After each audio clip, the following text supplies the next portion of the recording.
Cannabis Common Sense, the show that tells the truth about marijuana and the politics behind its prohibition. Hello and welcome to another exciting edition of Cannabis Common Sense. We have a great show for you tonight. A lot of exciting hemp and cannabis news out there. Hemp news, as we've been calling it for more than 25 years now. We have a great guest this evening, Ann Whitty, who's our attorney. Welcome to the show. Back to the show, Ann. Ann's our attorney. We're going to be talking about the hemp stock lawsuit that we have going on and the things that are going on in the legislature as well. Standing by in the wings is Mr. John Cornett. Hey, John. Hey, boy. Very well. We'll bring on our leaves and be back in a moment with the hemp news. I feel the force.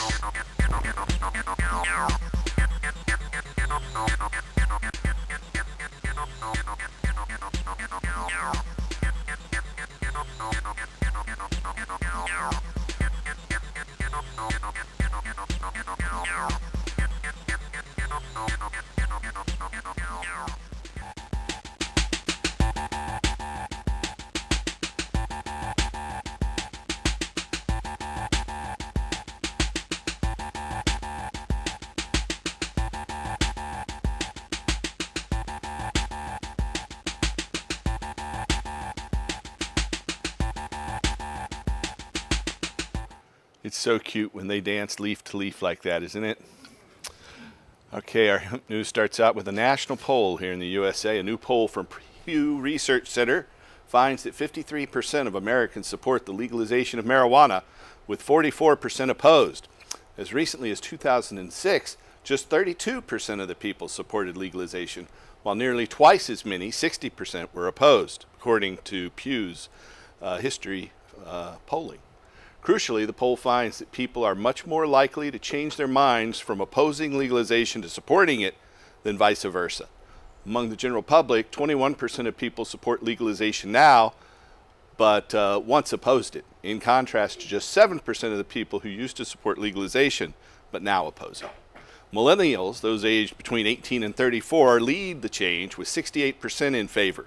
But across all generations, with the exception of the silent generation, ages 70 to 80 or over, support for legal cannabis has risen sharply over the past decade. The more people learn about marijuana and look at the benefits of legalization, the more likely they are to support reform. The most frequently mentioned reasons for supporting marijuana legalization are its medical benefits at 41%, and the belief that cannabis is no worse than other drugs at 36%, with many specifically mentioning they think cannabis is no more dangerous than alcohol or tobacco. Across the river in Washington State, the Washington legislature on Tuesday approved a bill essentially gutting the state's medical marijuana program, sending it to the desk of Governor Jay Inslee, a bill that eliminates medical marijuana dispensaries now that the state's recreational market is nominally in place. The Senate concurred with the changes made to the bill in the House last week, then voted 41-8 to send it on to the governor for his expected signature. If implemented, as seems likely, the state of Washington would merge the medical and recreational markets, effectively forcing patients to pay the much higher prices in recreational cannabis stores. In Washington, they run about $600 to $900 an ounce, where in the dispensaries, it's $200 to $300 an ounce. This will effectively close down those dispensaries and send patients to these new I-502 stores where employees are forbidden to even mention the medicinal applications of cannabis. Among the many other provisions, Washington Senate Bill 5052 creates a database of patients. Oddly, recreational marijuana users don't have to be part of any database, neither do, for instance, OxyContin users. This provision places medical patients alongside child molesters in having to register with the state. Changes made in the House include making the registry voluntary rather than mandatory, as it was in the original Senate version. But unregistered patients won't be allowed to have the same amounts of cannabis or enjoy the tax breaks that registered patients will. Patients won't have to pay their local sales tax, but they'll have to pay all the other taxes that are levied against cannabis under I-502. Patients who enter into the Washington database and have an authorization will be allowed to have 3 dry ounces of marijuana 48 ounces of marijuana-infused solids, 216 ounces of liquid, such as cannabis-infused soda pop, and 21 grams of concentrates. Registered patients can grow up to 6 plants at home unless authorized to grow more by a health professional. Patients who don't register but who are considered qualified have the same limits as recreational users, 1 ounce. Such patients will be allowed to grow up to 4 plants. Recreational cannabis store owners have complained about the competition represented by medical marijuana dispensaries, which usually have better products at lower prices. Rather than up their game, which admittedly would be difficult under the onerous bureaucratic regulations imposed by I-502, they chose to lobby the legislature to shut their competition down by casting dispensaries as dangerous, unregulated enterprises. Washington Senate Bill 502 also cracks down on collective gardens, eliminating the current structure starting July 1st of 2016, but allowing 4 patient cooperatives. These would be limited to 60 plants, and locations would have to be registered with the state and couldn't be within 1 mile of a licensed I-502 recreational cannabis retailer. Washington Senate Bill 5052 renames Washington State Liquor Control Board to the Liquor and Cannabis Board. The board will adopt a supposedly merit-based system for granting licenses to some existing collective gardens and dispensaries. Among the factors considered will be whether the applicants previously operated a collective, had their business license, or paid business tax. Preferences will be given to applicants who already had applied for a recreational marijuana license prior to July 1st, 2014, with the second priority going to those who worked for or own a collective garden prior to January 1st, 2013. Washington State Senator Jean Cole Wells said that while she agreed the medical and recreational system needed to be aligned, she voted no on the bill. She said, quote, "Because I need to make the point for the patients. I'm worried about the patients who are dependent upon the places they know well," end quote. Jean Cole Wells had sponsored a regulatory bill for dispensaries in Washington State, but the governor at the time, back in 2010, Christine Gregoire, had line item vetoed that. According to the media, this weekend on CNN, President Barack Obama will state his full support for medical marijuana in a CNN special to be aired on Sunday. The TV special, Weed 3, features Chief Medical Correspondent Dr. Sanjay Gupta, a neurosurgeon who changed his mind and began supporting medicinal cannabis after reviewing the evidence, according to a report by Jonah Bennett at the Daily Caller. The third installment of Weed has given Dr. Gupta delving into politics and medical marijuana research, including an interview with President Obama. In addition to supporting medicinal cannabis, the president advocates for alternative models of drug abuse treatment, which don't involve imprisonment. The president had previously predicted that more states will legalize recreational cannabis and has confirmed that although marijuana is still illegal under federal law, the federal government won't interfere in states' implementation of legalization. Across the country in the South, Georgia Governor Nathan Deal on yesterday, signed legislation immediately legalizing the use of low THC medical marijuana oil to treat 8 serious medical conditions. The new Georgia law, sponsored by the Georgia House, makes it legal to possess up to 20 ounces of fluid cannabis oil.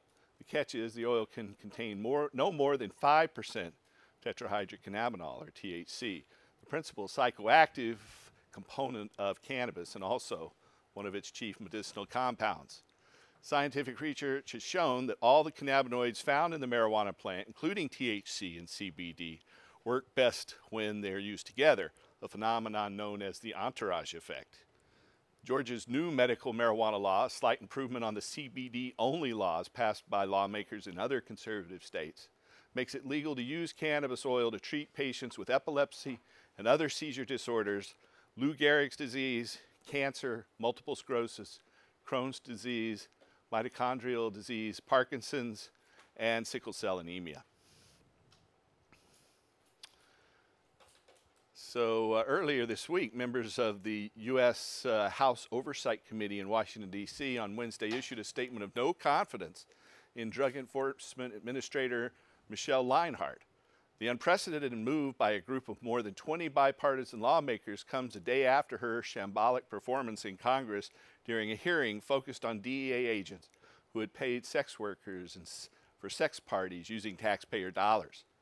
Leinhart was widely panned and her answers deemed inadequate during the testimony on her agency's handling of sexual harassment and misconduct allegations. This ought to be the final nail in the coffin for Leinhart, but time will tell.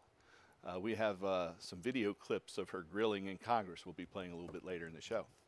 That's the end of our Hemp News segment for tonight. We're going to jump over to Mr. John Cornett. Hey, Welcome Paul. back, John. Hey, thank you very much. Welcome back to yourself. This is my special request here, a song I wrote a couple years ago. You know, we all got our favorite flavors of cannabis. I sure do have mine.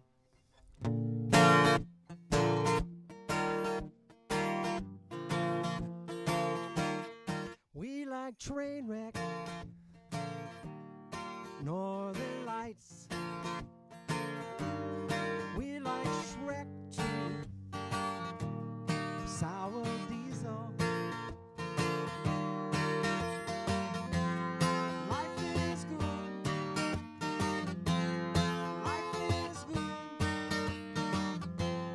Life is good for you and me. So good.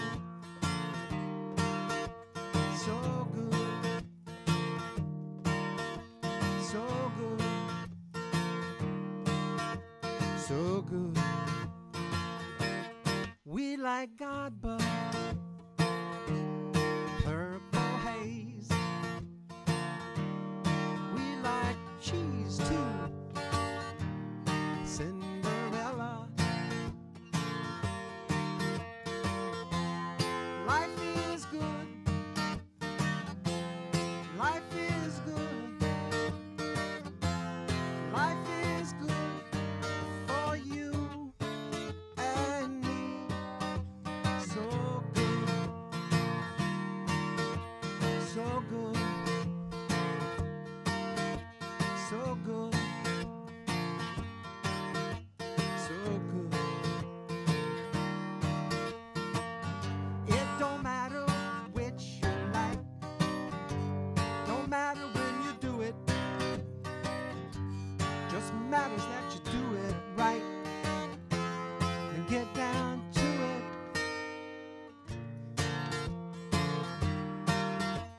So good. So good. So good. We like train wreck, northern lights. We like Shrek too, sour diesel. Life is good. Life is good. Life is good for you and me. So good. So good. Hawaiian Big Bud, Colombian, Acapulco Gold, in the few ovens.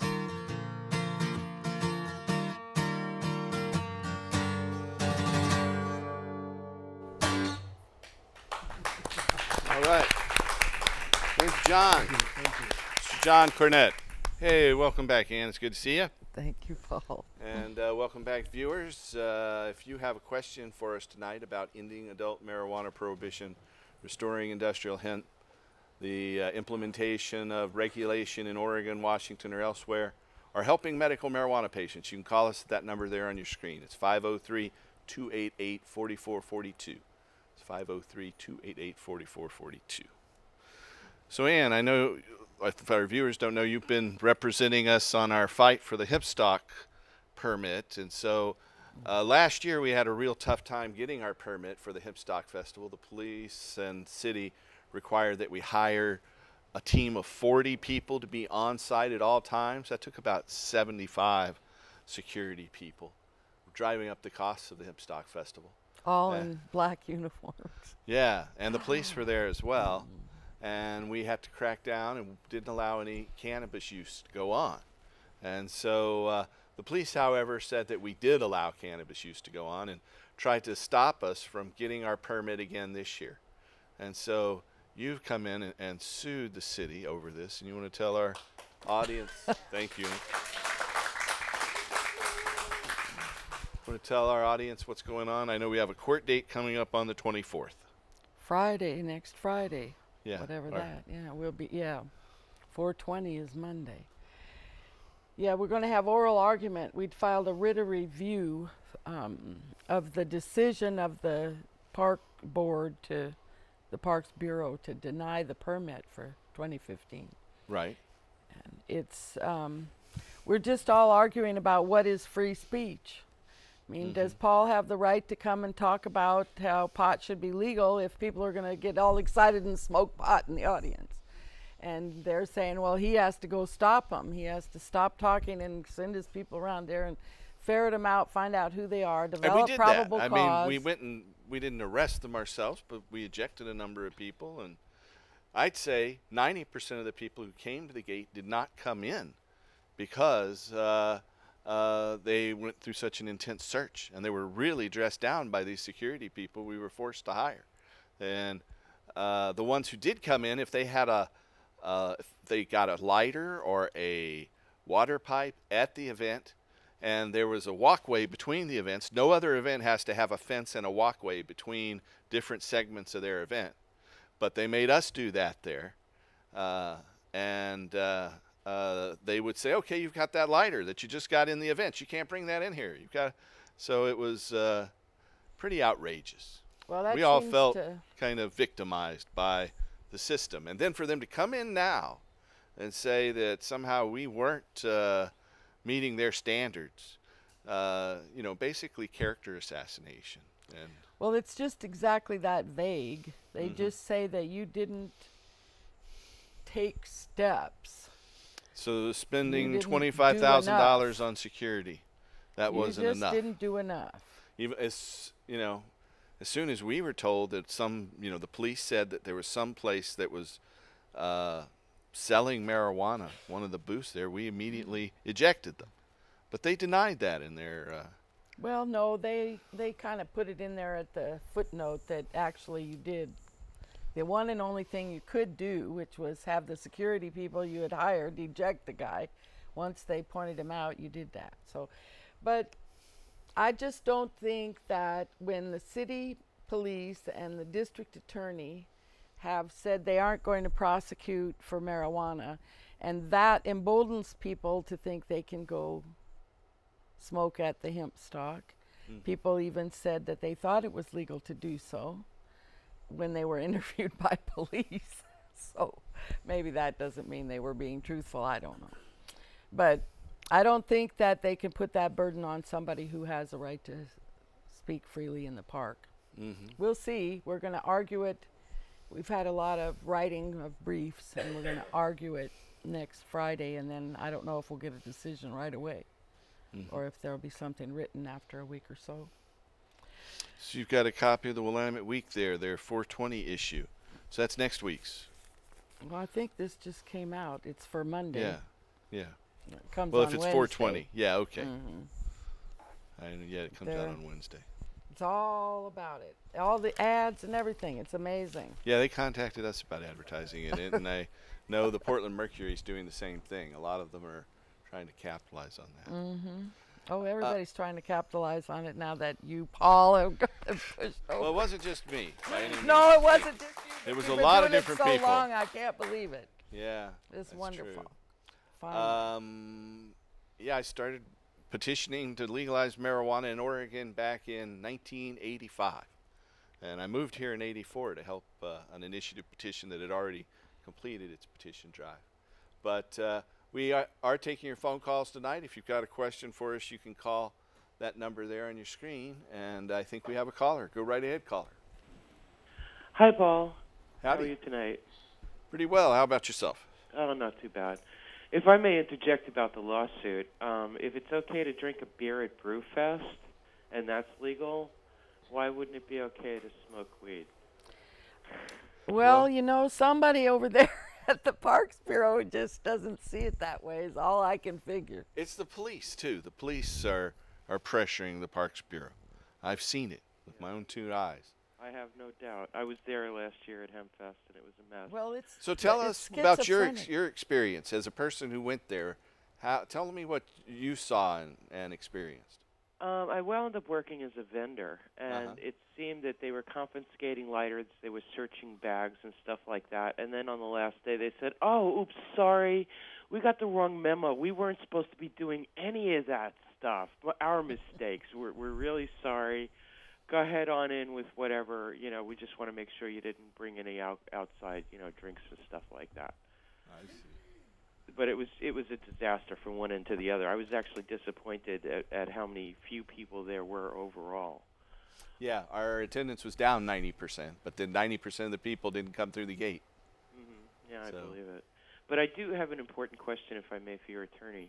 Go right ahead. Currently, I receive housing under Home Forward, and when this becomes legal, what kind of position would that put me in for growing plants at my home?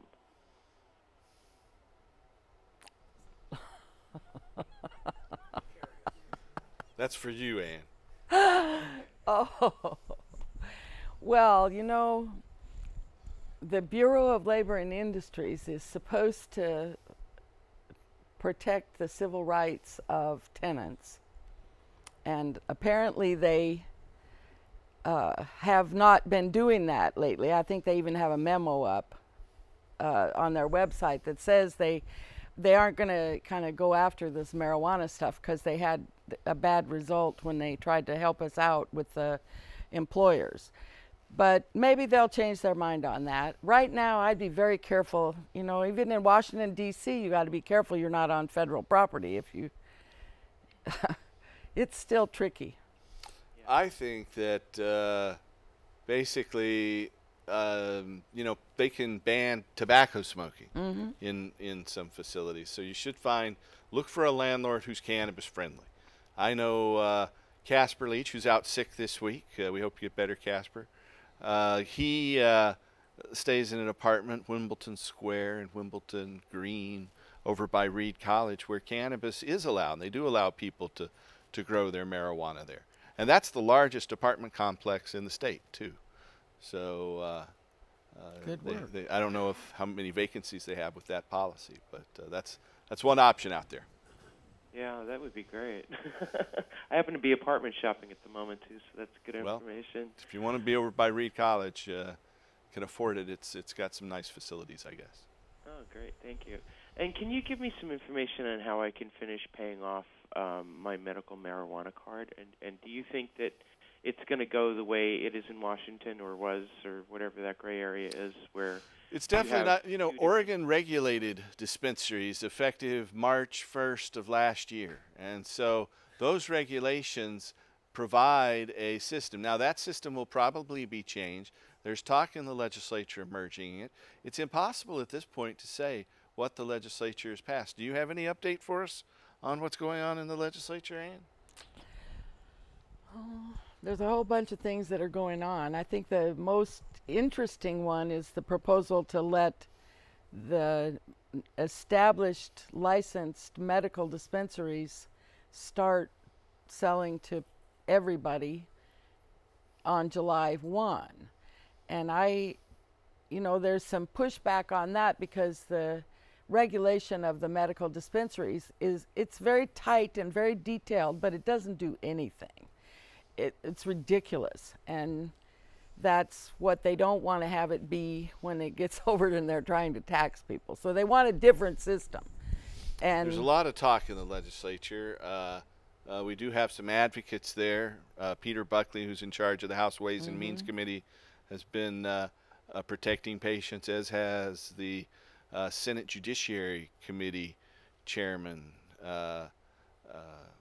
Floyd Przansky from Eugene. So those two people. We've always just had a ton of people who have a perception of the medical marijuana movement or whatever it is as just being a front and a farce, and that's, I mean, That's not true. And, you we know, still face it when now they're saying, well, okay, you can go buy it in the regular place. like they're What's your telling the Washington big deal? patients to go spend outrageous sums of money to buy it in those I-502 and stores.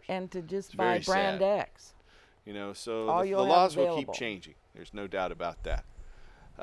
We have a studio audience here, and you're welcome to come down and join our studio audience. Most Friday nights we'll be here next Friday on the 24th and on May 1st as well, but we'll be they'll be wiring our television studio for the rest of May. So we'll be gone back on May 29th. But we have a studio audience, and a studio audience member here is at the microphone and wants to ask a question or make a statement. Go right ahead, Judy. Yeah, first a statement, then a question. Okay. I actually worked as a volunteer at one of the security gates for Hemstock last year. Yes. The first half of Saturday, actually, I was at 2 different gates. Uh-huh. And I have two thoughts about this, aside from the obvious of how outrageous all of this was that went on. And that's number one. I don't know how you personally or the entity as a whole could have done more. People were very, very informed about, in large part, about that this was not an event that they could come in and use at. Most people knew that already, so I think they were kind of trying to cover themselves. You know, it's like, oh well, you know, we kind of thought whatever, but it didn't happen. Yeah, it was quite the event in that regard. The other thing, we just my husband and I just talked to our state senator, Chuck Riley, this week. We did a conference call with him and talking about this, talking about all the issues. He was firm. It felt very extremely firm to me that there was no question in Oregon about keeping the two systems separate. Certainly not in his mind, at least. But it didn't seem to be, about medical and recreational. And had a lot of questions on that. But now he's not on the joint committee. He's not on the joint committee. So, his input's going to come. At the voting. When he gets to do that vote. But at any rate, but we are having really good response. Really good response. People, I think what I'm seeing just from my experience is that they want information. They want real information. And he knows that They can't hear her? source. You know what? It turns out that microphone is having some technical difficulties, Judy. So we'll let you know if it comes back here. But we do have a telephone caller. So folks, we've been taking a comment from a studio audience member, but unfortunately the microphone hadn't been live. Sorry about that. It's an all volunteer show, as I often remind our viewers. We do this because we love the issue. So we do have a telephone call, though. Go right ahead, caller. Say, my question is, what is there any testing methods that are being explored as opposed to the urine test? Folks might have a smoke a joint on a weekend, you test positive for 3 weeks later. Is there any testing methods that are being explored as opposed to the random urine tests? Yes. In Washington State, they have to take a blood test if they think you're driving under the influence. And so a blood test can track active THC in your blood. And so that's one way. They can also take a hair test. That doesn't say whether you're currently impaired. And they can do mouth swabs, which could show whether you've used cannabis recently. So those are other methods. Obviously, a urine test only measures past use. And everybody tests positive for some cannabinoids because we have an endogenous cannabinoid system in our neuro system. And so our brains form that. In fact, it's one of the main ingredients in colostrum, the secretion from a woman's breast prior to lactation or producing milk. So that colostrum is a lot of endogenous cannabinoids to give the little babies the munchies, so to speak. But everybody will test for 10 to 15 nanograms per milliliter in their urine because we all have that naturally.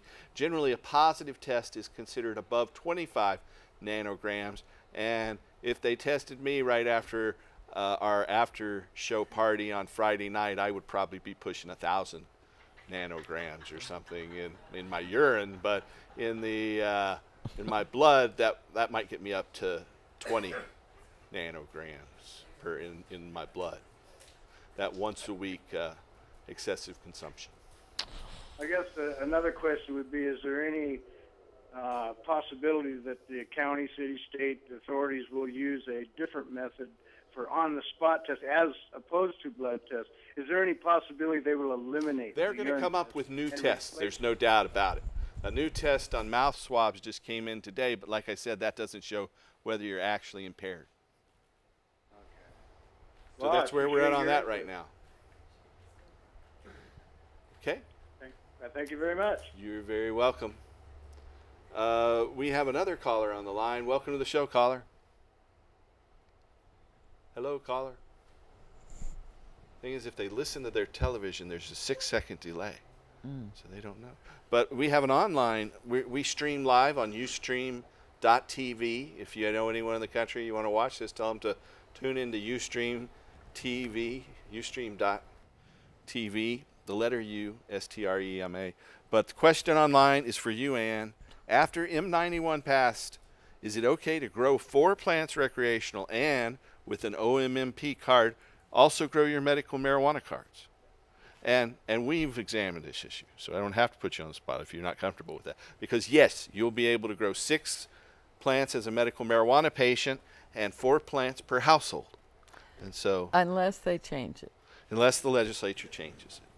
Who can say what the legislature will do? You know, there's always going to be a constant set of changes before we come to a realistic cannabis policy, I believe.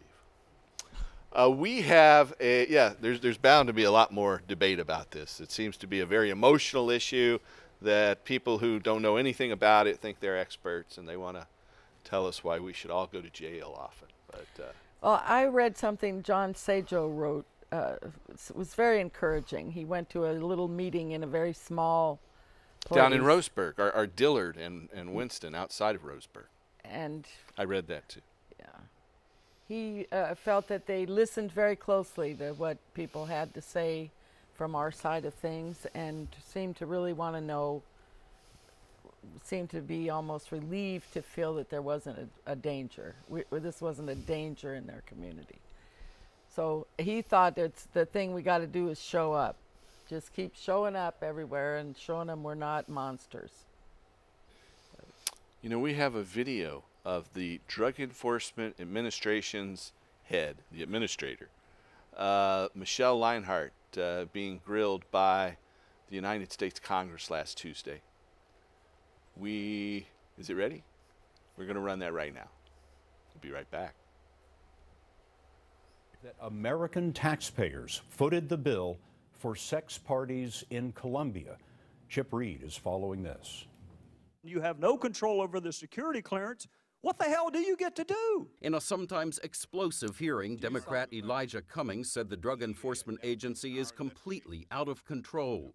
They appear to have paid for prostitutes with no concern whatsoever for the negative repercussions of security vulnerabilities they created. Republican Stephen Lynch. They're using taxpayer money to solicit and pay for prostitutes. And you're very disappointed, you're not happy? On the hot seat, DEA Administrator Michelle Leonhardt, who's held the job since 2007. Unfortunately, poor choices made by a few individuals can tarnish the reputation and overshadow the outstanding work being done at the DEA. According to the new report, the DEA sex parties in Colombia began in 2001 and are believed to have ended in 2008. It was daily routine, according to the report, for operational budgets to use leftover money to hire prostitutes. 7 agents who admitted participating in sex parties received suspensions of just 1 to 10 days. Committee Chairman Jason Chaffetz was furious that agents haven't been fired. You allow this person who engages a prostitute, throws glass at her, breaks the skin, there's blood all over the place, and they're still employed at the DEA? Leonhardt noted there was little she could do because of civil service protections for federal workers. I assure you that I was quite disappointed in the penalties imposed.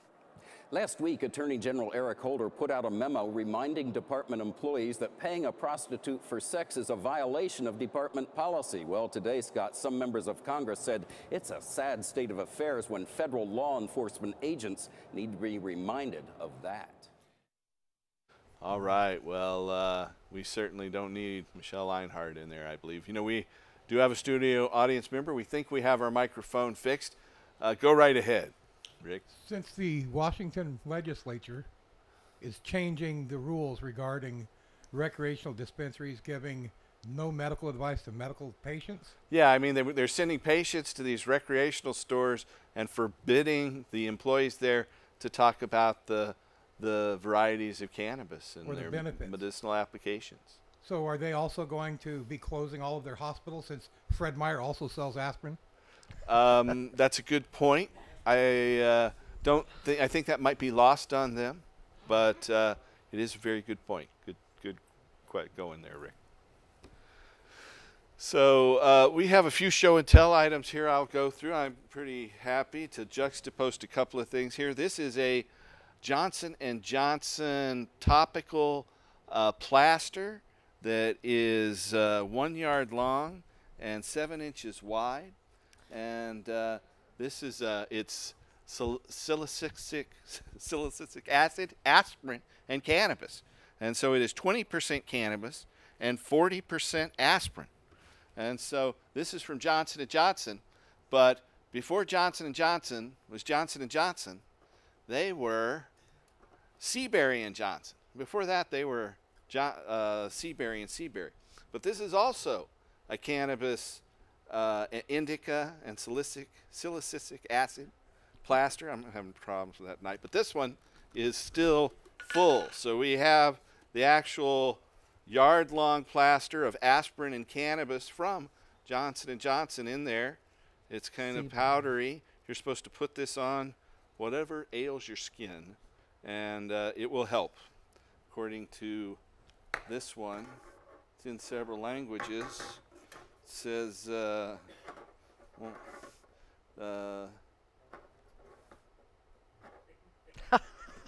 it doesn't say exactly in English how to, well, it just says that you remove the face cloth before applying, and it will adhere and easily be removed with damping. If not adhesive enough, apply heat. So there's that one. Right next to it, we have from about 1895 a Kellogg cannabis container. This contained cannabis for asthma and recommended you burn it and inhale the vapors of cannabis to treat asthma. Now, one of our doctors was censured by the Washington State Medical Quality Assurance Board for allowing a patient to use cannabis for asthma. They said that asthma is not a spastic condition. I don't guess they've ever had an asthma attack, but they said that asthma is an inflammatory condition and therefore cannabis wasn't appropriate. Well, we all know that when someone has an asthma attack, that is muscle spasms. But the ironic thing is that cannabis is also an anti-inflammatory drug. So it's good for both aspects of that, but still the Washington Medical Quality Assurance Board decided to spend a lot of money to prosecute a good man for that. This is a hypnosedative container with chloroform, potassium bromide, and cannabis. And so it says it's good for sleeplessness, hysteria, spasms, epilepsy, neuralgia, and allied affections and functional nervous disorders. It stops menstrual pains promptly, induces natural and refreshing sleep, suggested for dysmenorrhea and ailments requiring a reliable hypnotic. And then right over here we have some hemp oil. This is hemp seed oil in our hemp flame of freedom. This is showing that hemp is an illuminant. It's a fuel. We can pour this into any diesel engine and turn the key. And this is next week's wick.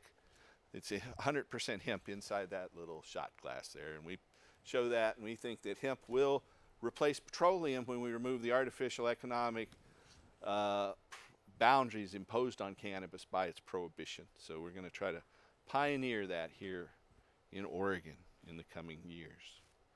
Very good. So So what do you think, Ann? You got anything in specific you'd like to talk about? Well, I did want to say the last time I was on this show was back, I think, in 2012 when Ellen Rosenblum was running for Attorney General. That's right. And I wanted to let everybody know about that.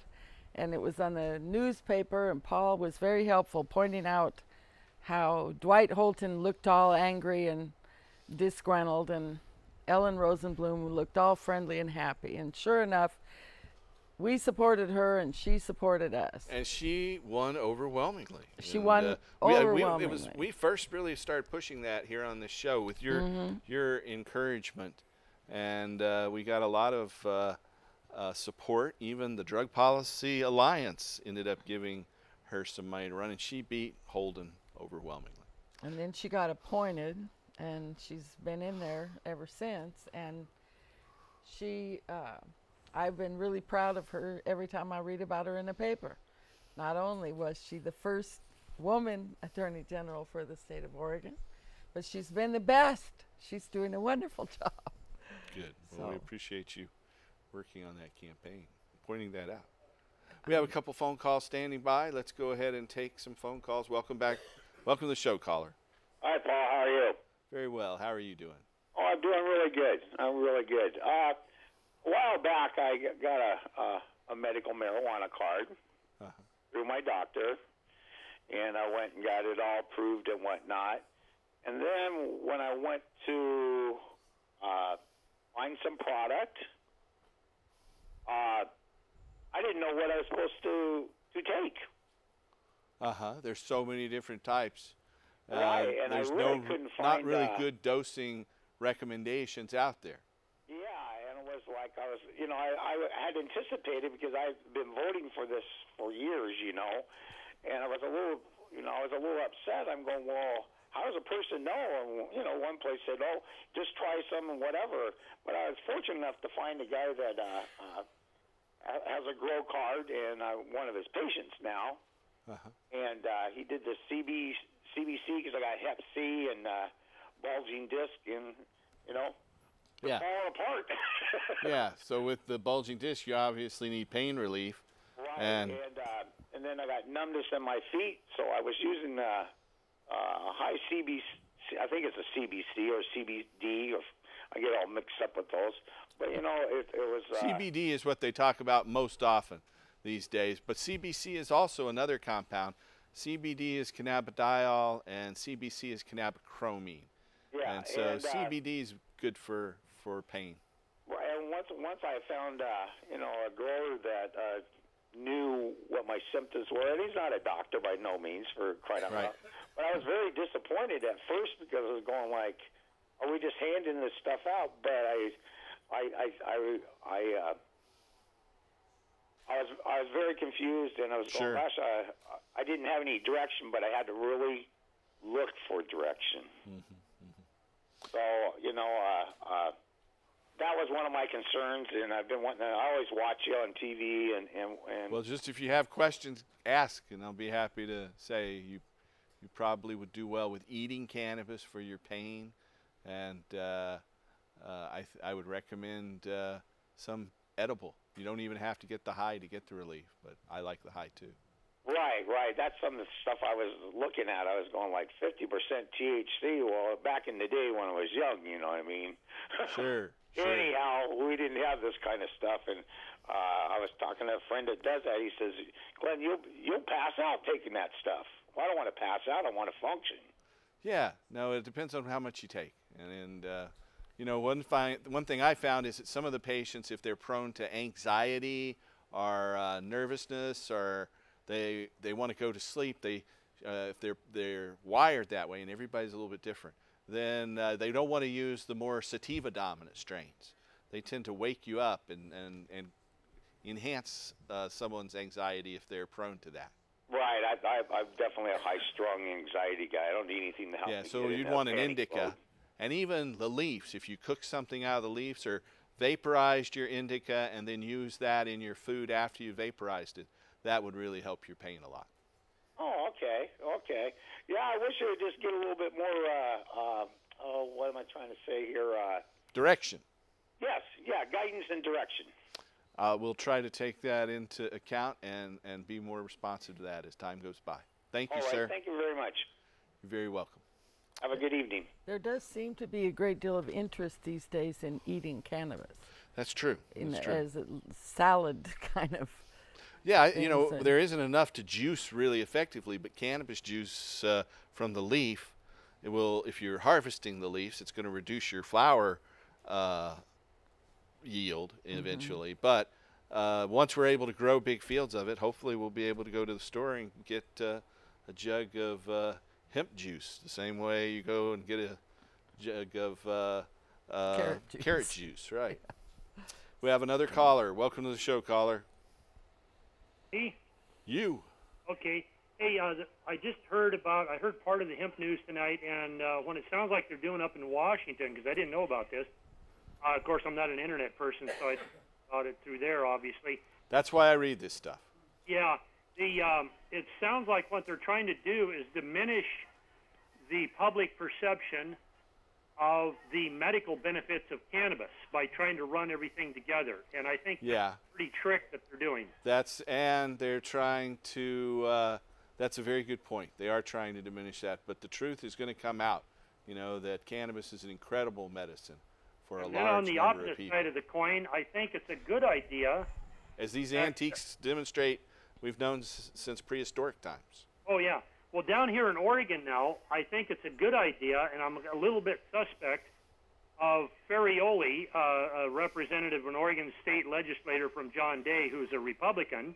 Right. I'm always skeptical about what they're doing regarding cannabis because they always kowtow to the pharmaceutical and the petrochemical industry, and of course, cannabis and hemp is their biggest competitor.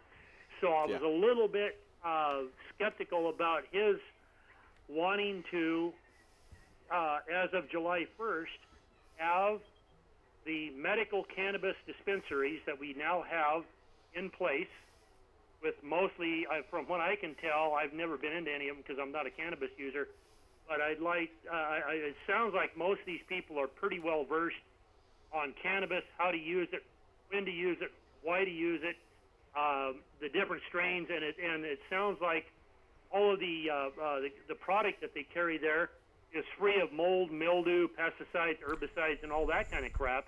So basically, this stuff is pharmaceutical grade or better cannabis. But he wants to have it, as you probably heard, as of July 1st, let recreational people come into a medical cannabis shop. Yeah. Now that would be July. Ferrioli wants that to happen July 1st. That's not going to pass, though. I mean, that's probably not going to make it through the legislature. I think the Democrats who are in control of the legislature have recently said that they aren't going to support that. Well, they might support it, but they're trying to put the brakes on. But, you know, if they say they're trying to stop this so-called black market, which means they're trying to get the growers to sell in Oregon to why not? Yeah, I think it's a good idea that they sell to recreational buyers as of July 1st. I And think then they once should. they have And all let of them their, get clones, too, for that matter. Exactly. Clones for everybody to grow. Stores, then the medical places could just go back to selling just to medical patients, because I think they should be kept separately, don't you, Paul? I do. Patients don't want to be, most patients want to be in a medical environment where their medical needs are appreciated. And then also I want to point out the hypocrisy of the stinking news media, whether it's television or radio, in this market, anywhere in the United States for that matter. That's true. Because every other day you see, whether you're watching KATU Channel 2, Coin Channel 6, KGW Channel 8, or Fox Noise Channel 12, they've got their man in the street or their woman in the street out at a beer festival, a wine festival, a brewery, a winemaking facility, or a distillery, and they are just day after day after day promoting And tee-hee-heeing along with, oh, bring me back a little bit of that when you come back, whether it's wine, whiskey, I or agree. beer. You know, we are almost out of time, so I'm going to have to cut you short there. But the news media in general are Okay. so... Thank you. Thank you. We're out of time, unfortunately. So, Ann, would you like to say anything in closing here? Oh, well, I'll come back sometime after May and let you know what happens if we're going to have a hemp stock or not. Yeah. One of the questions online is, would hemp plastic make a good 3D filament? Hemp plastic would be good for the 3D printers. There's no doubt about that, and will be used in that. So we're going to go out with another great song by Mr. John Cornette. I want to thank you again for coming on. I want to thank you folks for watching. We'll have a live show here next week on the 24th. And Mr. Anthony Taylor will be on to talk about his lobbying in the legislature and tell us what's going on in the Oregon legislature. He can answer those questions. He can answer He's all a those great questions. guy. He's down there, 5 days a week. Thanks for watching. Tune in next week and help us restore hemp. Good night.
Big sky cam up there.